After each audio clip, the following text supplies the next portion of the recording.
Sasa nina swali kwa vijana ambao mnaenda kuongea, kutoa kero zenu kwenye hiyo wizara ya vijana, kwa huyo waziri haramu wa vijana. Mnaenda, tumeshakubaliana kama taifa kwamba hatuitambui hii serikali. Hii serikali ni batili, ni serikali haramu. Vijana mnapokubali kwenda pale kuongea nao na kutoa kero zenu, hamuoni kama mmeshawahalalisha kwamba ile ni serikali halali? Mnaitambua? Kwa nini mnakubali kuchezewa akili hivyo, vijana wa Tanzania?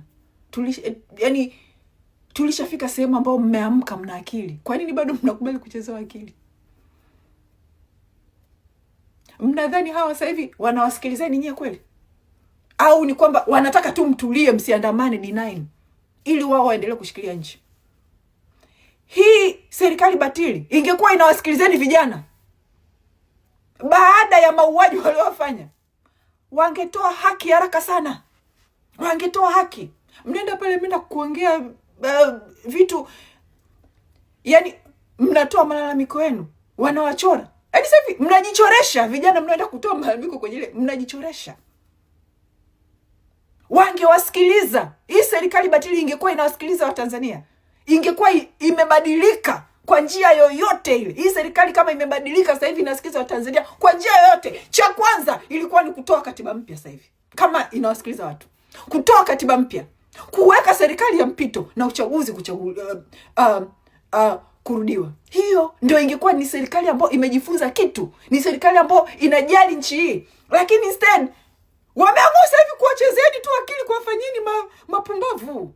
Tumeiba uchaguzi, tulifanya kampeni za kinimacho, tukaiba uchaguzi, tukawapigeni risasi wote, tumewaueni. Sasa hivi tumekaa, mnakuja tunajifanya tunawasikilizeni, tunajifanya sisi sasa hivi Magufuli, lakini hatujawapa chochote mlichokitaka.